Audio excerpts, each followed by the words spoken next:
พางหางลักษณะสื่อสารวันเมืองอันตีตกซุ้มย้อมกันปันผู้เขียนต่างคืออีเนอเนอปืนปันพุทธาเจ้า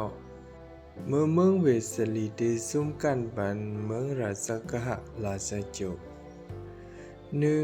มีลองถังเถิมหันพิษกันในซุ้มป้องกันเมืองเตียนพ้องเขาแหละ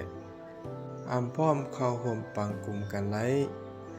2. มีลองแตกจัดพิจัยกันในดับซึกซุ้มขุนซึกเขาและอำซี่สั่งโฮมกันออกหน้าซึกแล 3. มีลองสิเกะหมัดมังไว้หมันมาหน้าต่อกันในซุ้มเจ้าไปคู่หมอเขาและอำโฮมปกป้องไปนำกัดไหล 4. มีลองพิดหมอเถียงกันอำเข้าออกกันเลยในซุมกวนหนุ่มหนอดแดนคือเขาเล็บอำโฮมกันเฮียนหู้พึกสอนตั้งหมอเป็นอย่างไรก็ย้อนเบอร์เปิงเปลี่ยนลงสีลองในเสเมืองหลาจาเจียวสั่งเข้าดึกออกเปไลเหนือเมืองเวสาลีไรไงล้มในเขาย้อนเบอร์ว่ามือนาเตปังตึกสองเมืองนั้นในคูณหอเมืองหลาจาเจียวจังไรปล่อยซ้อมซึกลงว่าสักการะเฮาเมื่อเป็นหมายลับสอบเขาอยากเกาเฮาดับซึกปาดีไปสอนแลกวนหนุ่มเมืองเวสาลีเขาพิษแผกแตกสัตว์กันลิลิยาเสสั่งเขาตึกมังในเขาเพื่อถึงจุ่มซึกเมืองราชโจเขาตึกในซึกเมืองเวสาลีเขาแน่เกาเน่เมื่อเน่เกาเกินเมื่อเกินเกาให้ในเขา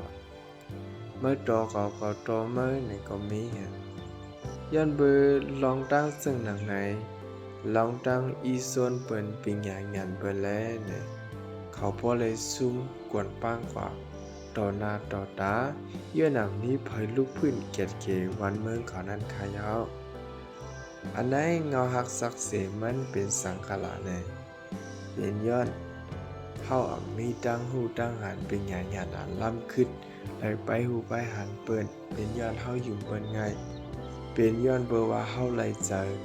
ทางเทิมในกันนะครับแทงลองหนึ่งก็ย้อนเบอร์ว่าเอาตั้งหูส่วนโตเอาวุ้นส่วนโตเป็นอย่างอำว่นถึงตาสื่อสารวันเมืองจะคือ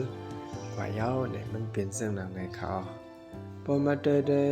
ปานเมื่อเลียวเมืองเวสาลีอันว่านั่นก็ขึ้นลักเสาหินดัง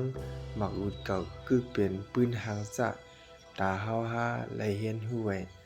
ออกกันนั้นไงเอาค่ะเนาะดีเดงเดเมืองในขึ้นอย่ามาสูงนะคะนะในปานนั้นมันเสื่องหนังการเสิร์ชสัตว์วานเมืองภาษาศาสนาลิไลในก็เป็นไม้หนึ่งไว้เขาเอาก้อยก็ว่าอิงเดอเลยลองพิดแผกแตกงักกันเสสั่งก้อยลู่เหลียวกวนปางกว่าอันว่านั้นกอบลีลงลืมเหี่ยวก็สิเป็นปืนปันตอนสอนเฮาไว้กว่าต่อถึงวันมื้อนี้เป็นไว้ปืนเหมาะกันนั่นก็ยาวค่ะออกก็ปืนซึ่งหนังในแลเนี่ยหากูก็ถ่อมยาวหมอเป็นตอนสอนปกป้องปันดาซื้อคือหนอดแดนคือเฮากว่าวันตามมื้อนาสิกรรมเนี่ย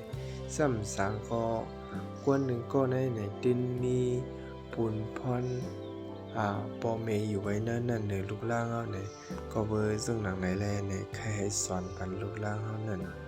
ลีกัดเขียนลงแหลงเลี้ยงเสียงห้วนหันถึงตาเจอคือวันเมืองเฮาไว้น้ำเลยครับย้อนผักซึ่งหนังไหนเสขาเฮาย้อนขึ้นลึกที่ไหนก่อนที่ขาเฮิกก็ไม่สูงดังบนดังเสียงอยู่มุ่งมองเหิดเสือคืนในดังบนดังเสียงขึ้นเยอะเมื่อสูงกว่าวันตาเมื่อหนาอยู่ที่เขาเมื่อสูงดังเสียงขา